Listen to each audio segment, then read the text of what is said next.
High people, ഞാൻ the inside verdict. Detective Ujjwalan കണ്ടിറങ്ങിയിരിക്കുകയാണ്. ഒരു ലൈറ്റ് കോമഡി ത്രില്ലർ ചിത്രം.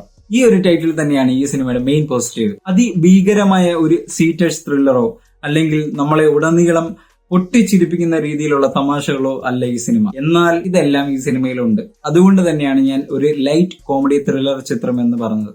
The visionaries. മലയാള സിനിമയുടെ ചരിത്രത്തിൽ ഈ രണ്ട് പേരുകൾ എഴുതി കുറിക്കപ്പെടും. Indraneel G K, Rahul G, ഈ സിനിമയുടെ ഡയറക്ടേഴ്സ്. ഒരു സിനിമ കണ്ടു കഴിഞ്ഞു വരുന്ന ഒരു പ്രേക്ഷകൻ, അയ്യോ ഇത് ഒരു പുതുമുഖ സംവിധായകൻ ചെയ്ത സിനിമയിൽ അതിന്റെ ആയിട്ടുള്ള പോരായ്മയാണ് എന്ന് ഈ സിനിമയെ കുറിച്ച് ആരും പറയില്ല. അത് തന്നെയാണ് ഇവരുടെ വിജയം. Produce by Sophia Paul, the weekend blockbusters, RDX, Bangalore days, Minnal Murali പോലുള്ള 100% സക്സസ് റേഷ്യോ ഉള്ള സിനിമകൾ. അത്തരം ഒരു പ്രൊഡക്ഷൻ കമ്പനി പുതിയൊരു സിനിമ ഇറക്കുമ്പോൾ തന്നെ സിനിമയുടെ ഒരു മിനിമം ഗ്യാരണ്ടി നമുക്ക് പ്രതീക്ഷിക്കാവുന്നതാണ്. ഒരിടത്ത് പോലും പ്രൊഡക്ഷൻ ക്വാളിറ്റിയിലെ ഒരു ഡിപ്പാർട്ട്മെന്റിൽ പോലും കോംപ്രമൈസ് ചെയ്തിട്ടില്ല. അത് സിനിമയുടെ ക്വാളിറ്റി ഔട്ട്പുട്ടിൽ വ്യക്തമാണ്. സ്ക്രീൻ പ്ലേ ചെയ്തിരിക്കുന്നതും രണ്ട് ഡയറക്ടർമാരും കൂടെ ചേർന്ന് തന്നെയാണ്. സിനിമയുടെ പശ്ചാത്തലം എന്ന് പറയുന്നത് നമ്മൾ ട്രെയിലറിൽ കണ്ട പോലെ തന്നെ ഇതൊരു ഫിക്ഷണൽ യൂണിവേഴ്സ് ആണ്. ഇപ്പൊ നമ്മൾ കുഞ്ഞിരാമായണ സിനിമയിലൊക്കെ പോലെ തന്നെ ഇത് ഓവർ ദി ടോപ്പ് ആയിട്ടുള്ള കുറെ ക്യാരക്ടേഴ്സ് അല്ലെങ്കിൽ കുറെ മണ്ടന്മാരെന്ന് തോന്നിപ്പിക്കുന്ന കുറെ ക്യാരക്ടേഴ്സ് അല്ലെങ്കിൽ നാട്ടുകാരുള്ള ഒരു ഗ്രാമം. അവിടെ ഈ അല്ലറ ചില്ലറ ചെറിയ ചെറിയ മോഷണങ്ങൾ അല്ലെങ്കിൽ ആടിനെ കാണാതാവുക അല്ലെങ്കിൽ വീട്ടിലെ മൊന്താകിണ്ടി അങ്ങനെയൊക്കെ ഉള്ളത് കാണാതെ പോകുമ്പോൾ അതെല്ലാം അന്വേഷിച്ച് കണ്ടുപിടിക്കുന്ന ഒരു ഡിറ്റക്റ്റീവ്. അതാണ് ഡിറ്റക്റ്റീവ് ഉജ്ജ്വലൻ. അവിടെ മറ്റ് ക്രൈം റേറ്റുകളോ കാര്യങ്ങളോ ഒന്നുമില്ല. അപ്പോൾ അത്തരം ഒരു നാട്ടിലേക്ക് ഒരു സീരിയൽ കില്ലർ വരികയാണ്. തുടർന്നുള്ള സംഭവങ്ങളാണ് സിനിമ ഉടനീളം എനിക്ക് എൻഗേജിങ് തന്നെയായിരുന്നു. ഫസ്റ്റ് ഹാഫ് ഒക്കെ ചെറിയ കോമഡികളും കാര്യങ്ങളൊക്കെ ആയി പോയി. സെക്കൻഡ് ഹാഫിൽ കുറച്ചും കൂടെ എനിക്ക് എവിടെയൊക്കെയോ ഒരു ടെൻഷൻ അല്ലെങ്കിൽ ചില സീൻസിലൊക്കെ ഒരു ഭീതി ഉളവെടുത്തിട്ടുണ്ട്. സിനിമയുടെ ക്ലൈമാക്സിലേക്ക് പോകുമ്പോൾ സ്വാഭാവികമായും സീരിയൽ കില്ലർ ആരാണെന്ന് നമ്മളെ വെളിപ്പെടുത്തുകയും അയാൾക്ക് ഒരു ബാക്കപ്പ് സ്റ്റോറിയും കാര്യങ്ങളെല്ലാം കാണിക്കുകയും ചെയ്യും. ആ ഒരു ബാക്കപ്പ് സ്റ്റോറി കൺവിൻസിങ് ആണെങ്കിൽ പോലും എവിടെയോ ഒരു ഇമ്പാക്ട് ഉള്ളൊരു ഒരു ക്ലൈമാക്സ് കുറച്ചും കൂടെ കൊടുക്കാമായിരുന്നു എന്ന് എനിക്കൊരു പേഴ്സണൽ ഫീൽ ഉണ്ട്. ആ ക്ലൈമാക്സില് സ്ക്രിപ്റ്റില് കുറച്ചും കൂടെ ഒരു ഇമ്പാക്ട് ഉള്ള ഒരു എന്തെങ്കിലും ഒരു എലമെന്റ് കൊടുത്തിരുന്നെങ്കിൽ കുറച്ചും കൂടെ ബെറ്റർ ആയനെ, മോശമെന്നല്ല ബെറ്റർ ആയനെ എന്ന് എനിക്കൊരു പേഴ്സണൽ ഒപ്പീനിയൻ ഉണ്ട്. The faces. നമ്മളിപ്പോ 2-3 ദിവസമായിട്ട് കേൾക്കുന്നതാണ് കംബാക്ക് 2.0. മറ്റാരെ കുറിച്ചുമല്ല, ഗുണ്ട് രാജ ധ്യാൻ ശ്രീനിവാസൻ. ഇത്തവണ ഗുണ്ടായിട്ടല്ല കേട്ടോ പുള്ളി വന്നേക്കുന്നത്. ഇപ്പൊ ഞാൻ ലാസ്റ്റ് പ്രിൻസ് ആൻഡ് ഫാമിലിയിലൊക്കെ പറഞ്ഞിട്ടുണ്ടായിരുന്നു, പുള്ളി കോമഡി കഥാപാത്രങ്ങളൊക്കെ ചെയ്യാൻ വേണ്ടിയിട്ട് ഭയങ്കരമായിട്ട് ദേഹം എല്ലാം കൂടെ ഭയങ്കരമായിട്ട് ഓവറായിട്ട് ഇളക്കി ഭയങ്കര ക്രിഞ്ചാണ് പുള്ളി.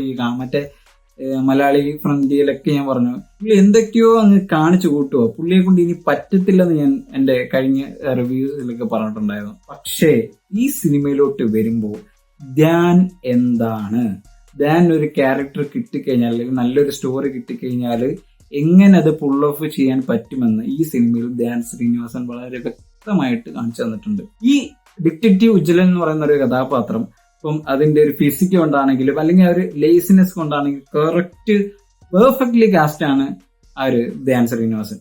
ഇത് ധ്യാൻ ശ്രീനിവാസന്റെ കംബാക്ക് ആണോ എന്ന് ചോദിച്ചു കഴിഞ്ഞാൽ എന്റെ പേഴ്സണൽ അഭിപ്രായം കംബാക്ക് എന്ന് പറയുന്നത് ഒരു തുടർച്ചയായിട്ടുള്ള ഒരു തോൽവികളിൽ നിന്ന് ഒരു ജയത്തിലേക്ക് എത്തി അത് അറ്റ്ലീസ്റ്റ് കുറച്ചു നാളത്തേക്കെങ്കിലും ആ ഒരു ജയം കൊണ്ടുപോകാനായിട്ട് സാധിക്കണം. അങ്ങനെ വെച്ച് നോക്കുവാണെങ്കിൽ ഇത് ധ്യാന്റെ കംബാക്ക് ആവാൻ ചാൻസ് ഇല്ല. കുറെ നാളുകൾക്ക് ശേഷം നല്ലൊരു സിനിമ ധ്യാനിന് കിട്ടി, അത് വളരെ ഗംഭീരമായി ചെയ്തു വെച്ചിട്ടുണ്ട്. അതല്ലാതെ സ്വാഭാവികമായിട്ടും ധ്യാന്റെ ഒരു ക്യാരക്ടർ വെച്ചിട്ട് അടുത്ത ഇതുപോലല്ല ഇതിന് മുന്നുള്ള ഏതെങ്കിലും സിനിമകളെ പോലെ തന്നെ അത്തരം ഒരു സിനിമ ഇറക്കി വീണ്ടും ഗുണ്ടരാജയായി തന്നെ ധ്യാൻ കണ്ടിന്യൂ ചെയ്യാനാണ് സാധ്യത. ഈ സിനിമയിലെ മറ്റ് ആക്ടേഴ്സ് എല്ലാം വളരെ മികച്ച രീതിയിൽ തന്നെയാണ് കാഴ്ചവെച്ചിരിക്കുന്നത്. ഞാൻ പറഞ്ഞല്ലോ, എല്ലാം ഒരു ഓവർ ദി ടോപ്പ് ആയിട്ടുള്ള ക്യാരക്ടേഴ്സ് ആണ്. അതെല്ലാം വളരെ നല്ല രീതിയിൽ തന്നെയാണ് അവർ ചെയ്തിരിക്കുന്നത്. കുറച്ച് ഒരു നോർമലായിട്ട് തോന്നിയത് സിജു വെൽസിന്റെ ക്യാരക്ടറാണ്. അത് മറ്റുള്ളവർ മോശമാണ് എന്നല്ല, സിജു വെൽസിന്റെ ക്യാരക്ടർ എന്ന് പറയുന്നത് കുറച്ച് ബുദ്ധിയും വിവരമൊക്കെ ഉള്ള ഒരു പോലീസ് ഓഫീസറായിട്ടാണ്. അപ്പൊ അതുകൊണ്ടാണ് പുള്ളിയുടെ ക്യാരക്ടർ കുറച്ച് നോർമൽ സൈഡിൽ വെച്ചേക്കുന്നത്. മറ്റെല്ലാം ഒരു ഓവർ ദി ടോപ്പ് ആയിട്ടുള്ള ക്യാരക്ടേഴ്സ്. അങ്ങനെ തന്നെയാണ് ആ സ്റ്റോറി ഡിമാൻഡ് ചെയ്യുന്നത്. അതേപോലെ തന്നെ ആ 4 ഇൻസ്റ്റാഗ്രാമിലെ പയ്യന്മാര് അതില് ഒരു പോലീസുകാരായിട്ടുള്ള 2 പേര് മേ ബി ഞാൻ പറഞ്ഞല്ലോ ഓൾറെഡി ഈ റീൽസിലൊക്കെ കണ്ടേക്കുന്ന ഒരു കോമഡി ക്യാരക്ടേഴ്സ് ആണെന്നുള്ള ഒരു മുൻധാരണ ഉള്ളത് കൊണ്ടാവാം എനിക്ക് അങ്ങനെ ഫീൽ ചെയ്തത്. പക്ഷെ അവരെ റീപ്ലേസ് ചെയ്യണമെന്ന് ചോദിച്ചു കഴിഞ്ഞാൽ ഒരിക്കലും ചെയ്യേണ്ടതായിട്ടില്ല. കാരണം ഈ കഥ അങ്ങനെയാണ്, ഈ കഥയിൽ വരുന്ന ക്യാരക്ടേഴ്സ് അങ്ങനെ തന്നെയാണ്. അപ്പം സ്വാഭാവികമായിട്ടും ഈ കാസ്റ്റ് പെർഫെക്റ്റ് തന്നെയാണ്. ഈ ക്രാഫ്റ്റേഴ്സ് സിനിമയുടെ മുൻനിരയിൽ നിൽക്കുന്ന ടെക്നിക്കൽ സൈഡ് തീർച്ചയായിട്ടും ബാക്ക്ഗ്രൗണ്ട് സ്കോർ ആണ്. RC ചില ക്യാരക്ടേഴ്സിന് കൊടുത്തേക്കുന്ന ആ ഒരു സ്കോർ, അതേപോലെ ടെൻഷൻ ഫീൽ ചെയ്യിപ്പിക്കുന്ന ഓരോ സ്കോറും എല്ലാം വളരെ മികച്ചതായിരുന്നു. സിനിമാറ്റോഗ്രഫി ചെയ്തിരിക്കുന്ന രണ്ടുപേരാണ്. നല്ല മികച്ച വർക്കാണ്. പക്ഷെ എങ്കിലും എനിക്കൊരു പോരായ്മയായിട്ട് തോന്നിയത് ഒരു ഫൈറ്റ് സീൻ വരുന്നുണ്ട്. അപ്പൊ അതിലിപ്പം ഇപ്പോഴത്തെ സിനിമകളിലെല്ലാം കണ്ടുവരുന്ന റോബോട്ടിക് ക്യാമറ പോലെ യൂസ് ചെയ്തിരിക്കുന്ന ഫൈറ്റ് സീൻ, പക്ഷെ അത് ഈ സിനിമയ്ക്ക് ഒട്ടും ഡിമാൻഡ് ചെയ്യുന്നില്ല എന്നാണ് എന്റെ ഒരു പേഴ്സണൽ ഒപ്പീനിയൻ. ഈ ഒരു സിനിമയ്ക്ക് അതിന്റെ ആവശ്യമില്ല, അത്തരം ഒരു ഷോട്ടുകളുടെ ഒരു ആവശ്യമില്ല. ഒരു നോർമലായിട്ട് എടുക്കേണ്ട ഒരു ഫൈറ്റ് സീൻ ആയിരുന്നു അത്. അതേപോലെ എഡിറ്റിങ്ങും എല്ലാം വളരെ മികച്ചത് തന്നെയാണ്. ഇതില് ചില സീൻസിലൊക്കെ ആസ്പെക്ട് റേഷ്യോ ഒക്കെ ഇങ്ങനെ വേറെ ചേഞ്ച് ചെയ്യുന്നതൊക്കെ ഉണ്ട്. അതൊക്കെ എനിക്ക് ഭയങ്കരമായിട്ട് ഇഷ്ടപ്പെട്ടു. ഈ സിനിമയുടെ ഷോ സ്റ്റില്ലർ തീർച്ചയായിട്ടും ഡയറക്ടേഴ്സ് തന്നെയാണ്. ഞാൻ പറഞ്ഞല്ലോ, അവർ ഒരിക്കലും ഒരു ഫസ്റ്റ് പടമാണ് ഇവരുടെ എന്ന് നമ്മൾക്ക് ഒരിക്കലും ഫീൽ ചെയ്യില്ല. സിനിമയുടെ ടോട്ടൽ ഓവർ എന്താണെന്ന് ചോദിച്ചു കഴിഞ്ഞാല്, നിങ്ങൾ മറ്റേ മസിലൊക്കെ പിടിച്ച് എനിക്കിതിലൊന്നും ചിരി വരത്തില്ല, അത്തരം ആൾക്കാരൊക്കെ പോയി കഴിഞ്ഞാൽ ചിലപ്പം അവർക്ക് നിരാശയാവാൻ ചാൻസ് ഉണ്ട്. എന്നാൽ ഒരു കുഞ്ഞിരാമായണമൊക്കെ നിങ്ങൾക്ക് ഇഷ്ടപ്പെട്ടിട്ടുള്ള ഒരു വ്യക്തിയാണെങ്കിൽ അപ്പൊ അത്തരം ലൈറ്റ് ആയിട്ടുള്ള കോമഡി സീനുകളൊക്കെ നിങ്ങൾക്ക് തീർച്ചയായിട്ടും വർക്ക്ഔട്ട് ആവും. അതേപോലെ ധ്യാൻ ശ്രീനിവാസന് കുറെ ഫോളോവേഴ്സ് ഉണ്ട്. പുള്ളിയുടെ ഒരു നല്ലൊരു സിനിമ കാണാൻ കാത്തിരിക്കുന്നവരാണെങ്കിൽ തീർച്ചയായിട്ടും നിങ്ങൾക്ക് ഈ സിനിമ ഇഷ്ടപ്പെടും. ഫാമിലി ആയിട്ടൊക്കെ പോയി കാണാൻ പറ്റിയ ഒരു ചിത്രം തന്നെയാണ്. പക്ഷെ എന്നാലും നിങ്ങൾ ഓർക്ക് കുട്ടികളൊക്കെ ആയിട്ട് പോകുമ്പോഴത്തേക്ക് കുറച്ച് വയലൻസ് ഉണ്ട്, കുറച്ച് ബ്രൂട്ടലി കൊല്ലുന്ന സീൻസ് ഒക്കെ ഉണ്ട്. അപ്പൊ അതൊക്കെ ഒന്ന് ശ്രദ്ധിക്കുക.